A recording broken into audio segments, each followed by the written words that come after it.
Hamina ja Portimon polut. Mä olin täällä jo kuukausi sitten fillarilla tuolla ihan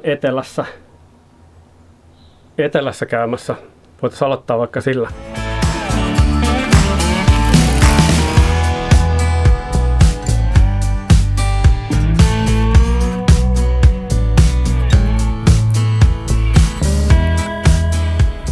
Nyt täytyy oikein luntata. Ämmänsuonmäki, Livitsuo, Suurivuori. No joka tapauksessa Haminassa ollaan. Ei tänne ihan vahingossa löydä, minkälaisia kylttejä ei ollut, mutta fillarilla pääsi ihan ovelle asti. Laavu on ihan siisti, toi tulipaikka nyt on vähän huono kivikasa, mutta kyllä tossa nyt makkarat ja kahvit tekee. Täällä on puita ja vessa.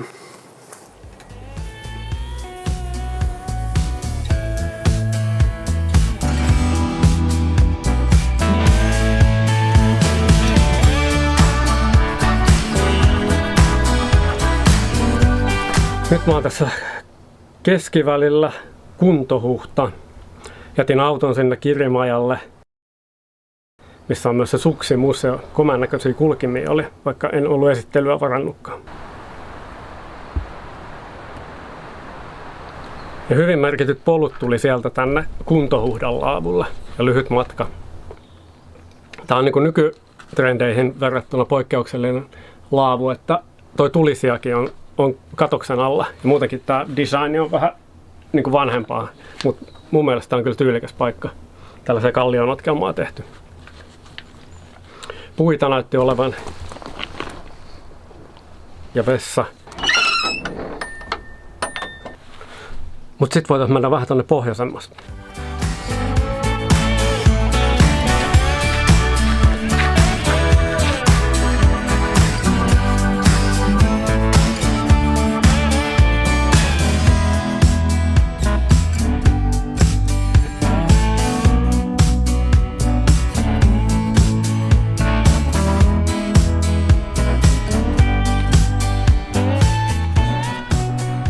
Nyt mä oon pohjoisimmalla laavulla, eli Viitavuorella. Komean näkymät tuohon järvelle ja helppo oli löytää, hyvät opasteet oli. Toi tulisia itsessään on vähän tommonen matala ja nyt on niin kova tuuli, että en uskalla kyllä tulia tehdä, kipinät lentää ja maasto on tosi kuiva. Mutta ei hätää, mulla on täällä muutakin evästä. Ja tää ei ole kaupallinen yhteistyö. Tää voisi olla. Jos haluatte, niin ottakaa yhteyttä. Kalakallin kinkkukukko. Tää on varustelekasta hankittu. Energiaa 300 kaloria, proteiinia 18, hiilareita 23 ja rasvaa 14. Ja tällä pärjää.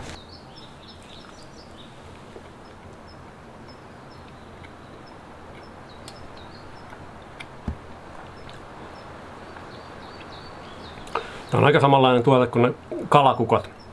Eli periaatteessa on 2 ruisleipää ja niiden välissä on täytettä. Vähän tääkin on ehkä kuivakka, mutta ihan hyvän makuinen. Ja makkaran kulutus on kasvanut myös huimasti, että jos siellä on makkaran valmistajia tai myyjiä, niin ottakaa yhteyttä, mielelläni esittelisin tuotteita.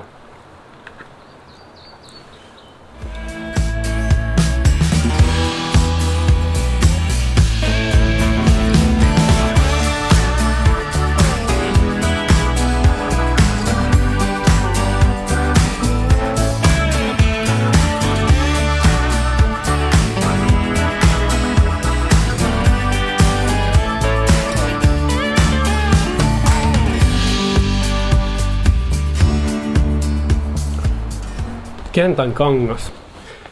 En tullut ihan koko matkaa polkuja pitkin, vaan jätin auton tuohon itse asiassa aika lähelle levikkeelle. Ja siitä kävelin, aika lyhyt matka oli tähän laavulle. Ja on tosi siisti. Avoin paikka, tässä ei varmaan hyttysiä kesälläkään. Ja tosi hyvä idea on tää laata tässä edustalla, ei sotkeennu. Helppo pitää puhtaana. Ja toinen hyvä idea on tää penkki tässä. Tässä on kuitenkin ihan selkeästi niin kuin nukkumatilaa, mutta sitten on tää penkki, mikä on vähän lähempää tulisia. Hyviä ajatuksia.